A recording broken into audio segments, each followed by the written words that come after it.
आप सभी सज्जनों को मेरा नमस्कार हो। आज मैं आपको पहले थोड़े नियम बता देता हूँ। आज हमारा विषय है शिक्षा और शादी ब्याह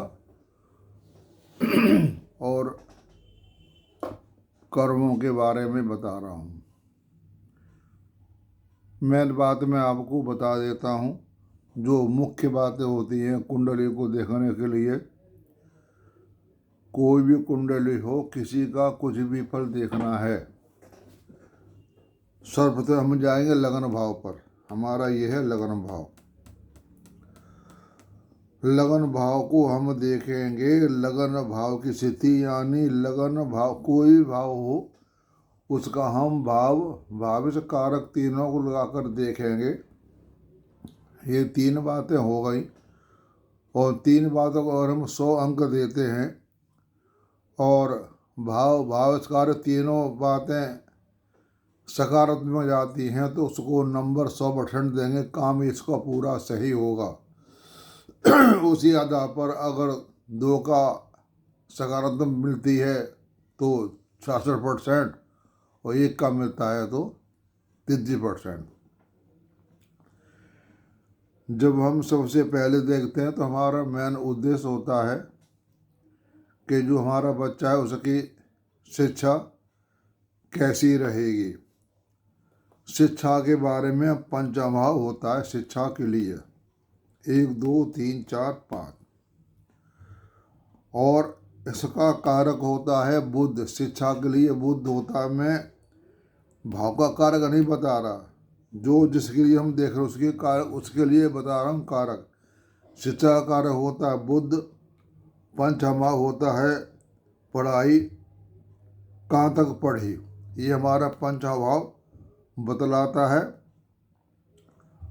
और जब हम इस भाव का भावित कारक द्वारा फल निकाल लेंगे, उसके बाद बुद्ध शिक्षा का जो कारक है तो बृहस्पति भी, लेकिन मेन बुद्धि का कारक होता है बुध।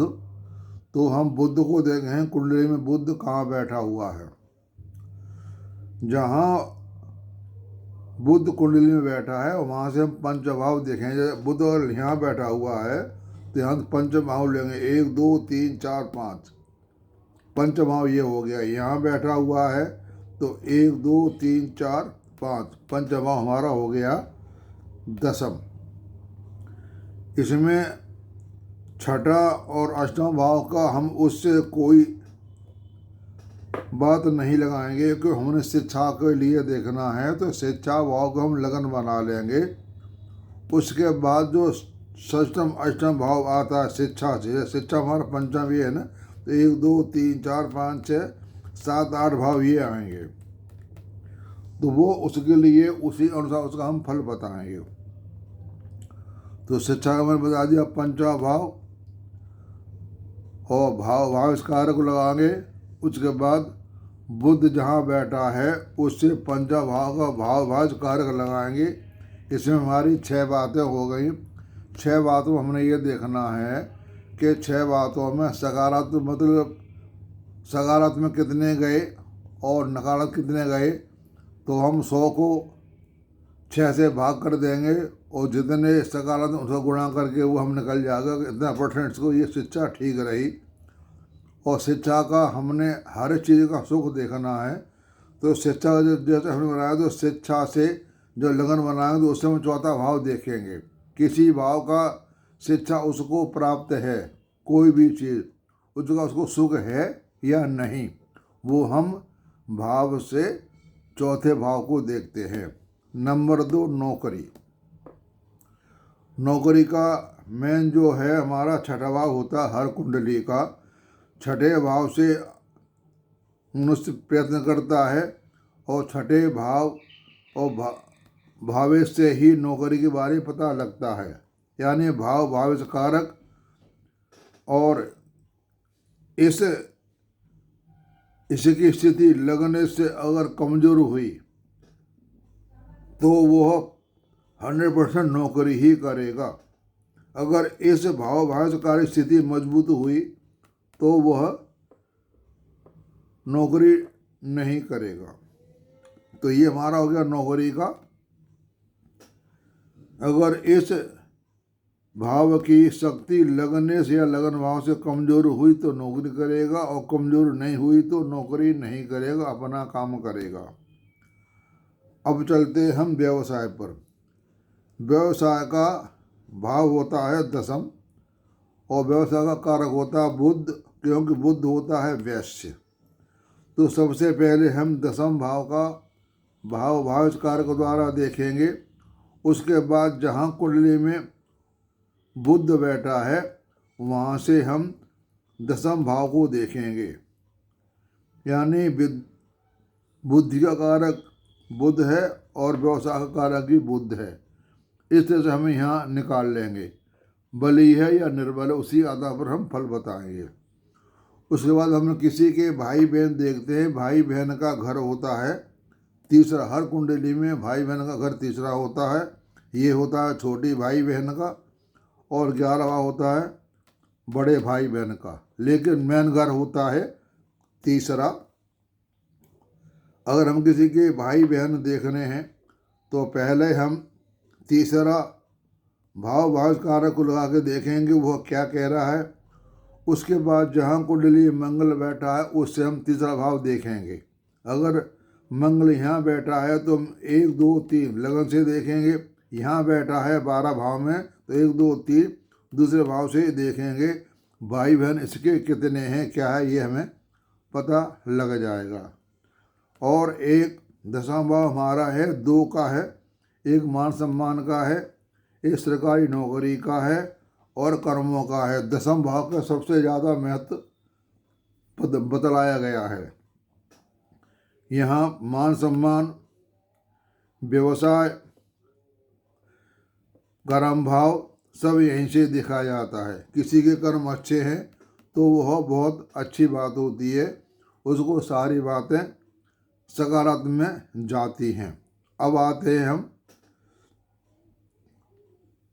आते हम माता के लिए। माता का भाव हर कुंडली में चौथा होता है। तो सर्वप्रथम हम चौथे भाव कारक को लाकर देखेंगे 3 बातें।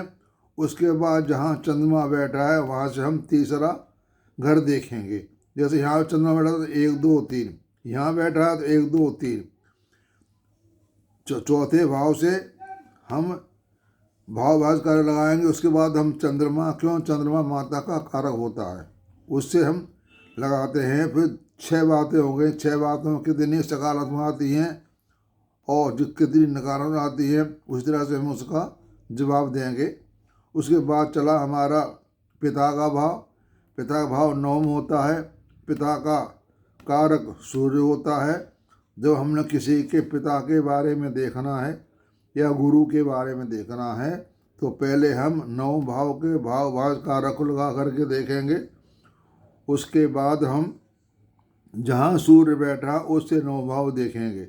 अगर सूर्य यहाँ बैठा है तो 1 2 3 4 5 6 7 8 9, तो यहाँ से हम उसका फल देखेंगे।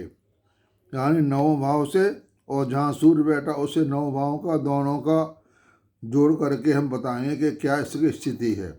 अब चलते हैं पत्नी यानी शादी ब्याह के बारे में, या पति या पत्नी के बारे में। पति या पत्नी के बारे में, लेडीज हो तो पति के बारे में और जेंट्स हो तो पत्नी के बारे में।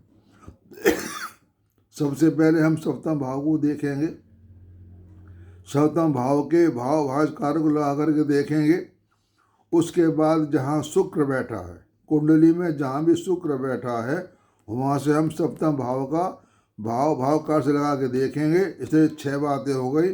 6 बातों कितनी सकारात्मक आती हैं कितनी नकारात्मक आती है उसी तरह से हम जवाब देंगे।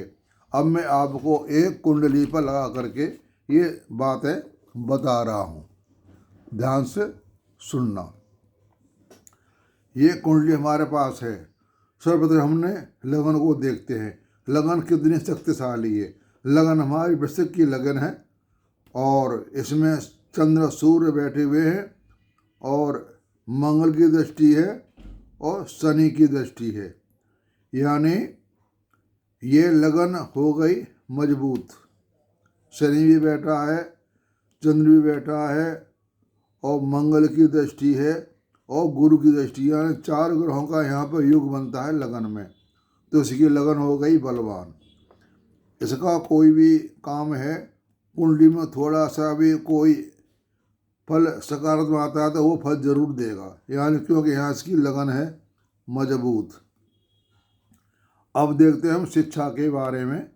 शिक्षा का 5वां भाव है, तो हमने 5वां भाव को लगन कुंडली बना ली, ये है लगन कुंडली। अब जब लगन कुंडली हमने बना ली तो यहाँ देख रहे हैं आप, गुरु बुध राहु ये दोनों विद्या के कारक हैं। ये बुध बुद्धि का, गुरु ज्ञान का और राहु भी ये हवाई जहाज से संबंधित बातें बताता है राहु, तो इसका ये शिक्षा में बहुत अच्छा है। हम यहाँ भाव भाव कारक लगा के देखेंगे। मैं अगर ये सारी बातें लगाऊंगा तो समय बहुत हो जाएगा। मैंने पिछली कुंडलियों में भाव भाव कारक कैसे लगाते हैं ये सब मैंने आपको बता दिया। ये जहाँ तक पढ़ा लिखा अच्छा है, लेकिन इसका हमें सुख देखना है तो हम जाएंगे 4थे भाव में। 1 2 3 4 ये है 4था भाव। यहाँ ना कोई ग्रह बैठा हुआ है और ना किसी ग्रह की दृष्टि है। ये पढ़ा लिखा तो है, नौकरी करेगा, अच्छी बात है, लेकिन इसको पढ़ाई का कोई आनंद नहीं है। आए समझ में? मतलब पढ़ाई तो इसकी अच्छी है, लेकिन पढ़ाई का इसको फ़ायदा नहीं है अपने जीवन में। कमाएगा और खर्च करता रहेगा। तो यहाँ देखो ये बता रहा 12 भाव में शुक्र होता पत्नी का कारक। मैंने आपको बताया पत्नी का कारक। ये जातक कमाएगा और पत्नी के संबंध में पैसे खर्च करता रहेगा, क्योंकि यहाँ सप्तम भाव में केतु बैठा हुआ है। इसको सप्तम भाव का सुख नहीं है। तो ये मैंने आपको पंचम शिक्षा का बता दिया जो, और इसके बाद मैंने आपको पत्नी का भी बता दिया। पत्नी का हमने सप्तम भाव होता है, वो हमने यहाँ लगन कुंडली बना ली सप्तम भाव की। इससे हम देखते हैं कि इसमें शनि, यहाँ मंगल बैठा है, शनि चंद्र बैठा हुआ है। इसमें मंगल ग्रह की दृष्टि है सप्तम भाव पर। सप्तम भाव ये हो गया, यहाँ से सप्तम भाव ये हो गया।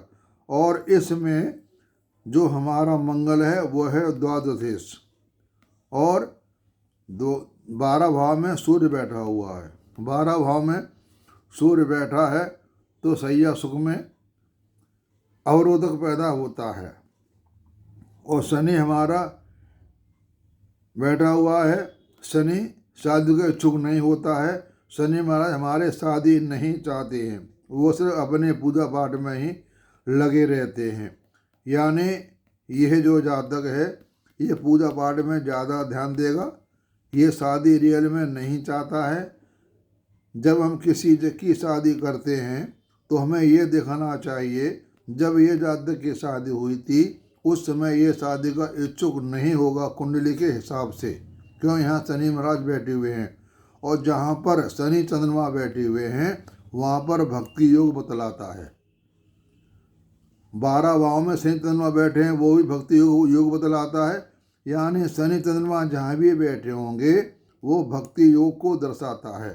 तो मैंने आप सप्तम भाव के बारे में बता दिया, और अब बताता हूँ इसके, और अब देखते हैं इसका सुख है कि नहीं।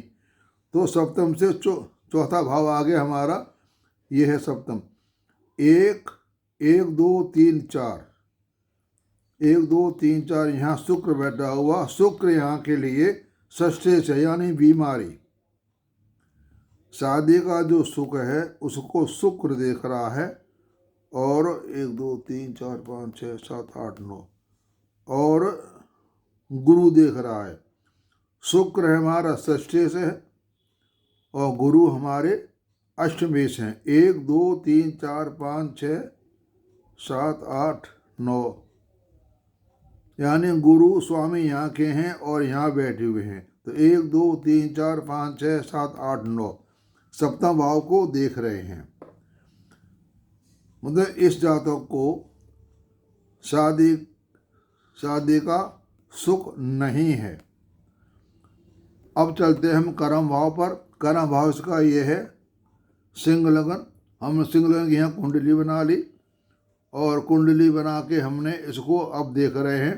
इसका सुख देखेंगे हम चौथे भाव से और बाकी विवरण जो करेंगे वो इससे हम करेंगे। इसका जो सूर्य है हमारा, वो सूर्य है हमारा केंद्र से संबंध रख रहा है। शुक्र बैठा है दसम भाव को देख रहा है, ये इसके लिए ठीक है। हमारे जो शनि चंद्रमा हैं, शनि चंद्रमा इसको देख रहे हैं। 7 8 9 10 शनि की दृष्टि यहाँ पड़ रही है और मंगल की दृष्टि यहाँ पड़ रही है। मंगल त्रिकोण के स्वामी हैं और शनि हमारे केंद्र के स्वामी हैं। तो ये इसको दृष्टि दे रहे हैं, यानी इसको सुख के बारे में बता रहे हैं। इसके कर्म तो ठीक हैं जातक के, मतलब एक कर्म भाव ठीक है, इसका लगन ठीक है और एक दसम भाव ठीक है। इसका पंचम भाव ठीक है लेकिन उसको सुख नहीं है। सप्तम भाव इसके लिए ठीक नहीं है, ये भी क्रॉस में गया। और हम ये भी देखते हैं कि ग्रहों को मैंने बता ही दिया कि 1 5 9 के जो स्वामी होते हैं वो शुभ फल देते हैं और 3 6 11 के जो स्वामी होते हैं वो पापी ग्रह माने जाते हैं, वो फल अच्छा नहीं देते हैं। अब मैं आपको एक बात बता देता हूँ, किसी की भी शादी हुई या हो रही है और मैंने इसको प्रैक्टिकल करके देखा है, जिसकी शादी में दशाएं होती हैं 3, महादशा, अंतर्दशा और प्रत्यंतर्दशा। इन तीनों में से सूर्य, मंगल या केतु या शनि के, मंगल केतु के इसमें सूर्य मंगल केतु की दशा कोई भी आया तो उसके साथ ही विवाह बताता असफलता की ओर ले जाता है। इस जातक की शादी हुई थी 12 दिसंबर 2019 को। यह हुई थी केतु में चंद्र और चंद्र में सूर्य, तो यहाँ केतु आ गए और सूर्य भी आ गए। ये इसलिए शादी जो हुई थी वो ठीक नहीं हुई। इस बात का ध्यान रखें, किसी की भी शादी हो उन तीनों दशाओं में केतु शुक्र सूर्य की दशा नहीं आना चाहिए, और आ रही है तो वो ब्याह असफल होगा। और इसमें शादी होने के बाद लड़की की तरफ से जनवरी 2020 में केस कर दिया, उसमें दशा केतु और केतु की महादशा, मंगल की अंतदशा। यहाँ केतु की महादशा और सूर्य की प्रत्यंत दशा, तो ये भी इसके लिए ठीक नहीं है। इसमें राजयोग कारक हैं शनि और मंगल। शनि हमारे यहाँ बैठे हुए हैं लगन में और केंद्र से संबंध बना रहे हैं, यानी इसमें शनि राजयोग कारक का काम कर रहे हैं।